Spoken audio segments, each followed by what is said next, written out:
This video is brought to you by Squarespace. Welcome back, everyone. It is time once again to go to the mail. In this video, I'm going to feature some work submitted by viewers like you. This is one of my favorite types of shows to do.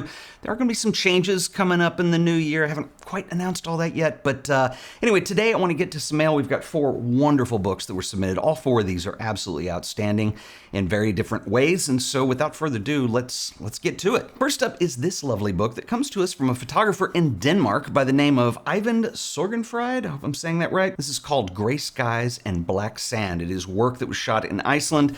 Ivan also included a note which reads, "Hi Ted, thanks for all of your amazing content. I enjoy watching your show and have taken lots of inspiration from your great advice about the world of photography. You've inspired me to make something real with my work, and therefore I wanted to share it with you and thank you by giving you a copy of my latest project.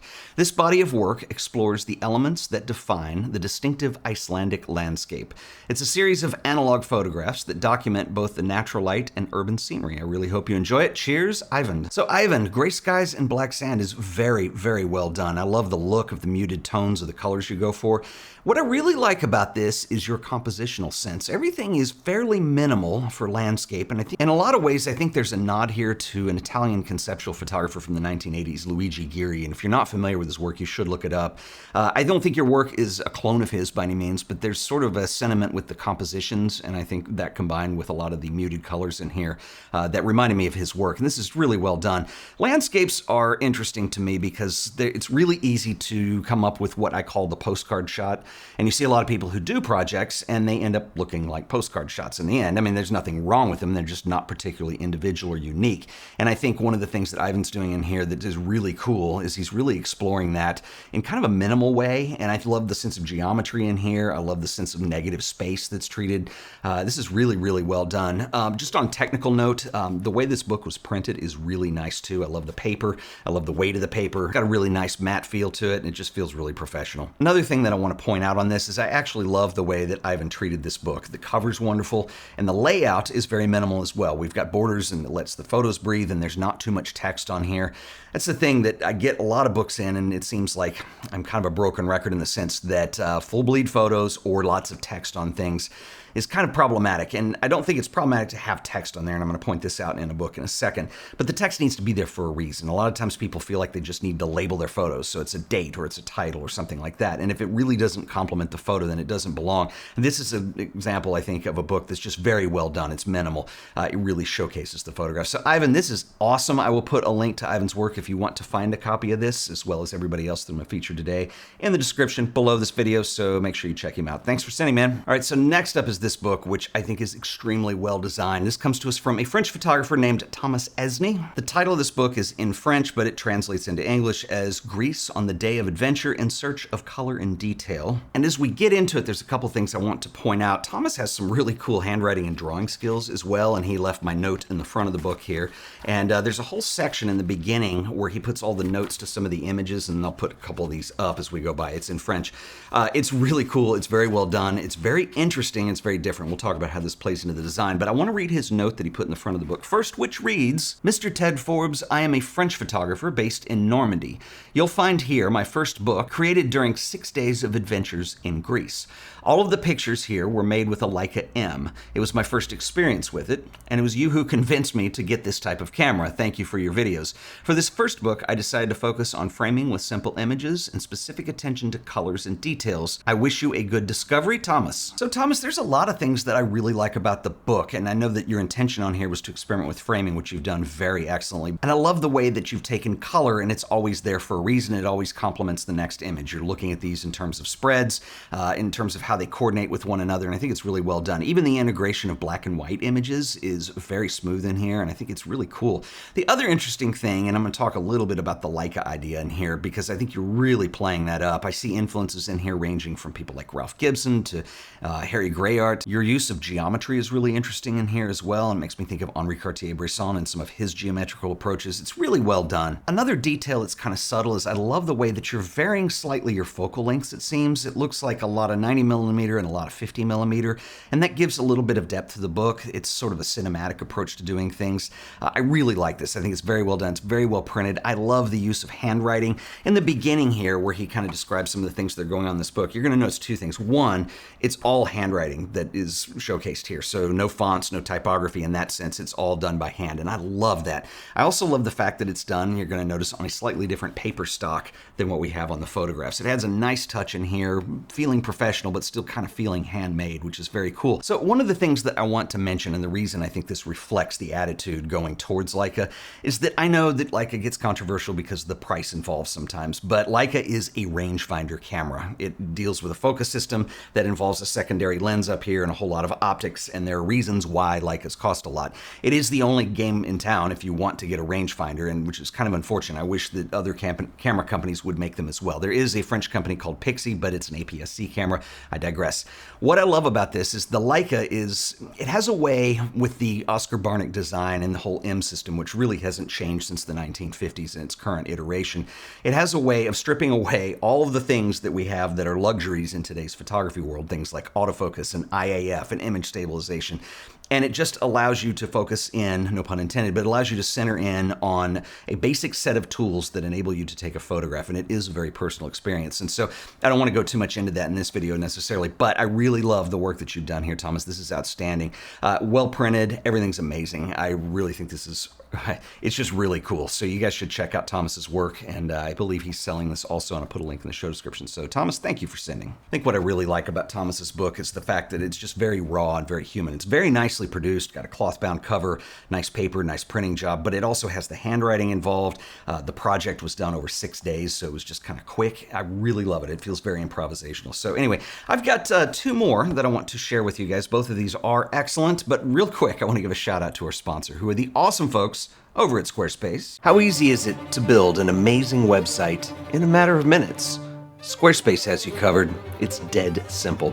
Head over to Squarespace, hit get started. You can start by selecting from an impressive collection of customizable templates, or you can do what I do, build your own. Something unique because, you're not like other websites. Give your site a name. Next, you can build your homepage. We'll start with a few preset layouts just to get us going. Want to sell products like books or prints? Well, you can feature those on your homepage.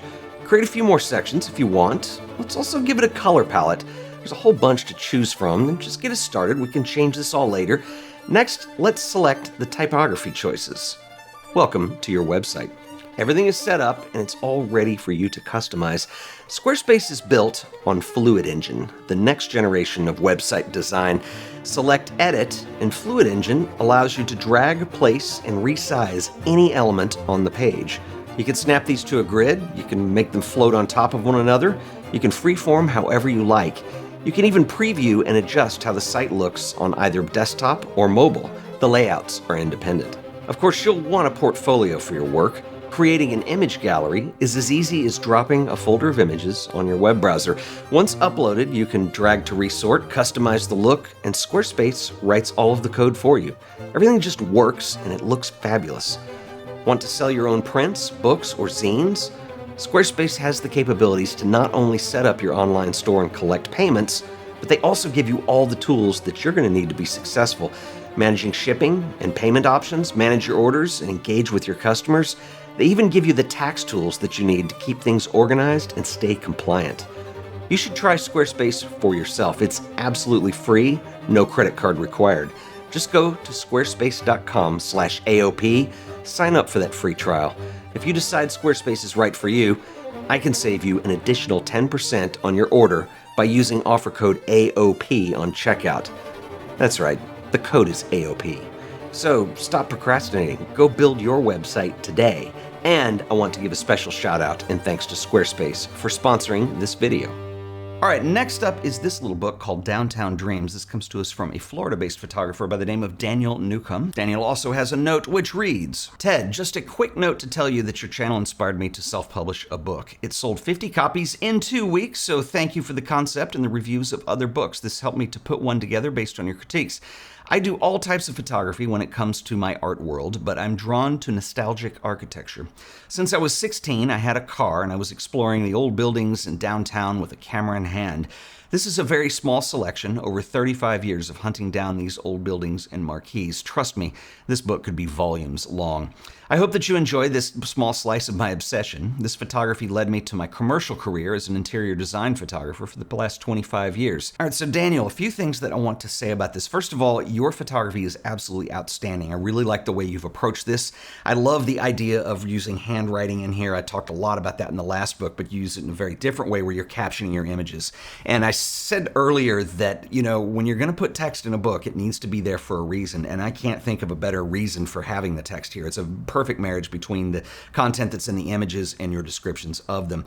This type of photography is very interesting to me, and in my earlier years, I used to shoot a lot of old buildings when I lived in a neighborhood that facilitated that in downtown Dallas. And one of the things that I love about that is there is this preservation element to all these things. And so you'll find that over the years, and I'm sure you already have, that like, for instance, CBGB's is gone. It doesn't look like that anymore. And so you're kind of preserving something in time, which is very cool. So there's a lot that I really love about this. I love the approach. The handwriting is awesome. I just think it has a really cool feel to it. I kind of like the style with it. And you can tell you obviously have a design background as well. A couple of things that I'm going to be constructively criticizing, though, in here is, first of all, I am not a fan of your paper choice. You're using really thick cardstock for a book, and the book's a little bit, I don't know if you're trying to do this to thicken it up, or I'm not sure. I'm not a fan. I need to be able to turn a page and feel it, and when it's like turning cardboard, it's very weird to me, and I'm not insulting your work, I'm just insulting your paper choice, so sorry about that. The other thing I don't like is that it is very, very glossy. When I turn each page, it looks like the images are wet, and I know that's going to bring out a certain type of contrast and a certain type of saturation to the viewer, and I don't mind what you're going for necessarily. I just don't think a high gloss like that is the way to go. It's just too much. It's just kind of using an elephant gun to kill a bug. So anyway, that's my only criticism. I really do like the book otherwise. Anyway, that's all I have to say about this. I love the photography that's in here. Little things like this is an image that I love the selective focus on here, that you're actually focused on the flag in the back. This is something that, like, when you're using autofocus in a camera, it won't ever do. It's just going to pick what's closest to the camera because there must be some formula to the way we all get perfect photographs. And so one of the things I don't like about modern cameras. But anyway, I like your approach. I love what you're doing. I love the subject matter.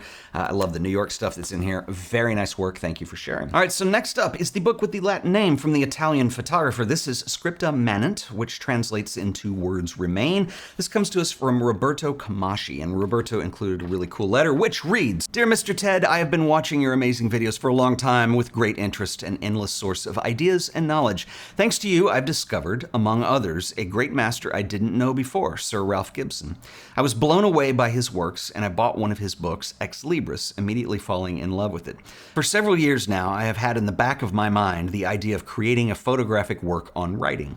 However, I've never found the right incentive to turn that idea into a real project. Well, Ralph Gibson has lit that spark with his masterpiece, Ex Libris, and that convinced me to work on that old idea. The result of my project is enclosed in this zine. It's obviously not comparable to Gibson's work, but I'm pretty pleased with how it turned out. For that reason, I've decided to send you a copy of it to have your kind feedback on it. Again, I would like to say a big thank you to you and obviously to Ralph Gibson. Best regards, Roberto." So Roberto, there is some beautiful photographs in here. I really like your sense of lighting in these. You definitely have the Ralph Gibson Ex Libris style down.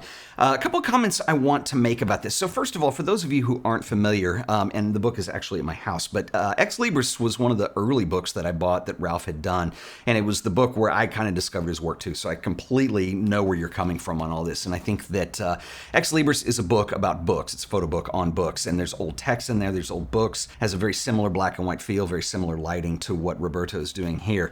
And Roberto, I actually think that some of my favorite images in here are where you're breaking away from your writing idea, and we're looking at the spiral staircase, or we're looking at the ambient light of the chair in the room. I think you've got a really nice sense of photography that when you're pulling back and not doing, it's not really macro, but when you're not close up on the objects and let it breathe, but it actually adds to the flow of these images, and it's something that kind of keeps it from being just too Ralph Gibson in some ways. Now, one of the things I want to say about this, because I've done videos in the past, during COVID, I did some photo assignment stuff about actually trying to emulate a photograph, and I think that that's really important for people to do, especially when you're starting out. And if you've never done it, I highly recommend it. Try to recreate a photograph or somebody's style and like learn from that what all goes into into it.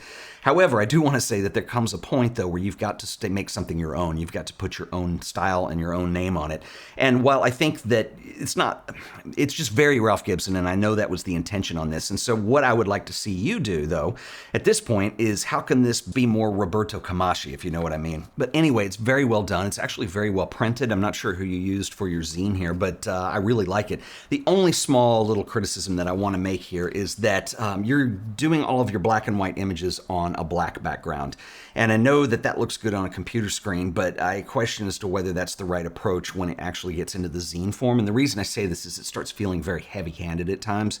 I think if you were to print black and white images just on white paper, it would just give it a little bit of lift and a little bit of breathing room, and not quite so dark in a lot of senses. But you've got some cool stuff in here, and I think we're going to pull another Ralph Gibson line here, the whole point of departure. I would use this as your point of departure. What did you learn from this? What went into this? And I would start working on maybe another work on writing. You can keep it in the same concept that might have the seed to become an actual book at some point, and using some of the things that you've learned from this and trying to put your own name on it and your own style and your own personality into it. I think that you've got a really cool start here. There's some really gorgeous images in here. I love this one. It's kind of out of focus, but the exterior shot through the blinds, so to speak. There's some really neat things in here. And again, I said some of my favorites are the things that don't necessarily have a lot to do with writing in an obvious way, but like the spiral staircase is one of my favorites in here. You've got a really good seed of something to use as a jumping off point, or as Ralph always says, a point of departure. Anyway, very nicely done, and I appreciate you sending. And I'm going to put links to everybody and their work in the show description below if you want to check it out and get a copy for yourself. I don't know if Roberto is selling this, but I will find out, and I will put that link in the show description. And until the next video, I will catch you guys then. Later.